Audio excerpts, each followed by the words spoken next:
Welcome to our channel. Selamat pagi dan salam sejahtera buat kita semua. Hari ini kita jumpa kembali dalam Riak Sabda edisi 5 Oktober 2020. Bacaan yang akan kita dengarkan dan kita renungkan pada hari ini dari Injil Lukas bab 10 ayat 25 sampai 37 tentang orang Samaria yang murah hati. Dalam kisah ini Yesus bertanya, siapakah sesama manusia itu? Nah, di sini dikisahkan ada 3 orang. Ada seorang yang turun dari Yeriko dan ia dirampok oleh penyamun. Dirampas segala sesuatunya, pakaiannya, dan lain sebagainya.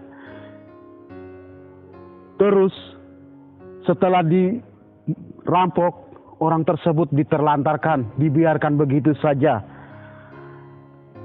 Dan cerita berikutnya, kebetulan ada seorang imam turun melalui jalan itu. Tetapi dia melihat orang itu, dia mengabaikannya. Orang yang kedua demikian juga. Dia adalah seorang Lewi. Dia melihat orang tersebut terbaring dengan setengah matinya, tetapi dia melewatinya juga. Terus orang yang ketiga adalah seorang Samaria. Dia melihat orang tersebut terbaring dengan tak berdaya. Ia menaikkannya di atas keledai, lalu membawanya ke tempat penginapannya dan menyuruh orang merawatnya. Dalam pertanyaan Yesus, siapakah sesama manusia itu? Jawaban di sini oleh para murid dan orang-orang di sekitar mengatakan bahwa orang Samaria adalah orang yang menolong orang Yeriko tersebut.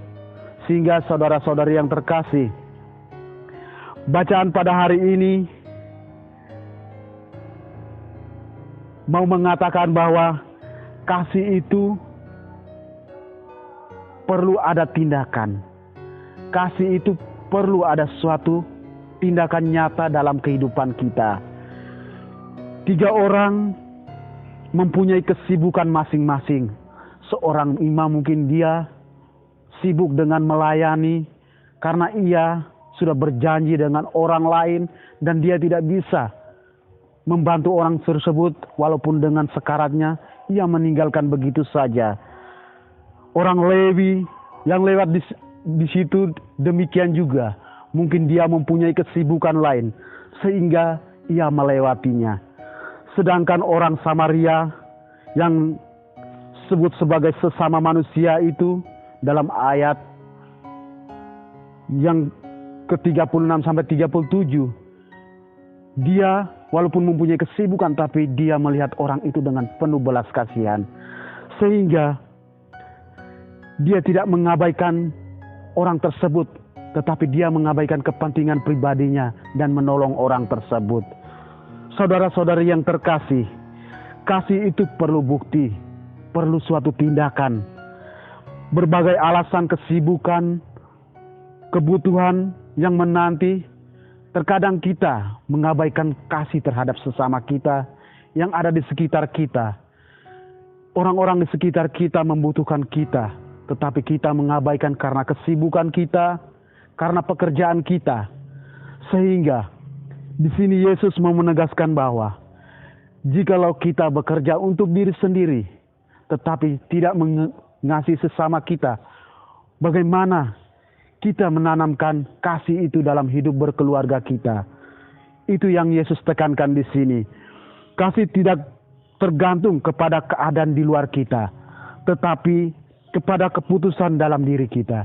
Jadi kasih itu yang ada dalam diri kita, saudara-saudara yang terkasih. Sehingga Yesus menuntut bahwa kasih itu bukan datangnya dari luar diri kita, tetapi apa yang kita lakukan terhadap sesama kita. Pilihan ada di tangan kita. Roh Kudus pun tidak dapat melaksanakan kita. Biarlah kita belajar membuktikan kepada orang lain, kepada pasangan kita, sehingga kita menjadi suatu pribadi yang mencintai cinta kasih, yang merupakan hukum utama dalam ajaran kita. Semoga dengan bacaan dan permenungan hari ini, kita semakin mencintai Tuhan dan kita semakin dekat dengan Dia. Tuhan memberkati. Jika kamu suka video ini, like dan share kepada teman-teman seiman. Jika kamu ingin mendapatkan update-update terus, tekan subscribe dan hidupkan tombol lonceng. Terima kasih, Tuhan memberkati kita selalu.